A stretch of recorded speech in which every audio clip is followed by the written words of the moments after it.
Just wanted to ask about this decision not to proceed with the legislation around the Children and Representatives Office. Why do you make that decision? Well, from the outset, we really did believe that there was a way to resolve this without legislation. Certainly in Ted Hughes' letter, he indicates that he also believes that there's a way to deal with the issue of cabinet confidentiality and balance that against the need for the representative to be able to view cabinet documents. So we're optimistic that with his involvement, we may be able to achieve what we had sought all along. So what happens next?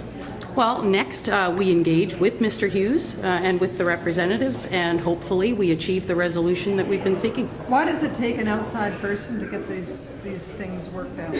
Well, I think we're very thankful that Mr. Hughes is willing to be involved and to do that in the public interest without any fee. That's something we're very gratified by.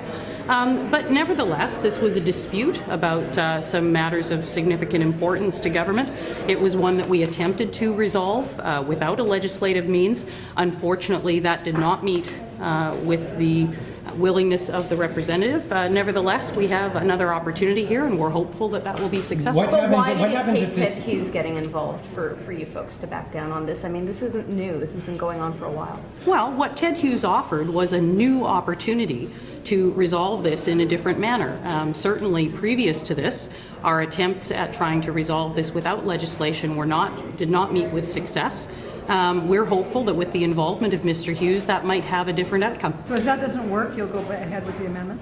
Well, again, we're optimistic that if these meetings take place, that Mr. Hughes can be successful in mediating. We've always believed that there was a resolution to this that did not involve legislation, and I'm optimistic that at the end of the day, it will not have to come to But the legislation. letter says that if you're only putting the amendment on hold, pending this. Well, we've agreed with Mr. Hughes that the right approach during this time of discussion is to put the amendment on hold. We certainly will not pass this amendment while discussions take place. And I think, I trust in Mr. Hughes' judgment that there is every reasonable expectation that this mill will meet with success and that there won't be a need for the amendment. But Will you accept his recommendations?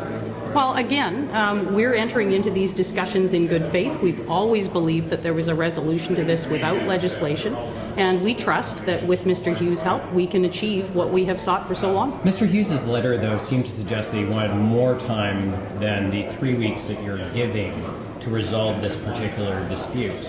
My understanding is that the time frame arrived at was in consultation with Mr. Hughes and that he's in full agreement. Okay, Is there a calendar of meetings set up then? Have you got meetings already lined up with Mr. Hughes? That's not something I have available to me right now. So if there isn't an agreement that's reached at the end of the legislative session, then what happens? Will you guys continue on with the legislation? Well, if there's an agreement reached, there would be no need for the legislation, and that's been our intent all along. I'm not going to prejudge the process. I have every confidence in the work that Mr. Hughes can do to mediate this to a resolution. But if the negotiations are still ongoing at the end of the legislative session, will you still introduce the legislation? Well, again, it's really too early to say what we would do. We would cross that bridge when we came to it. Thanks, everyone. Thank you. Thank you.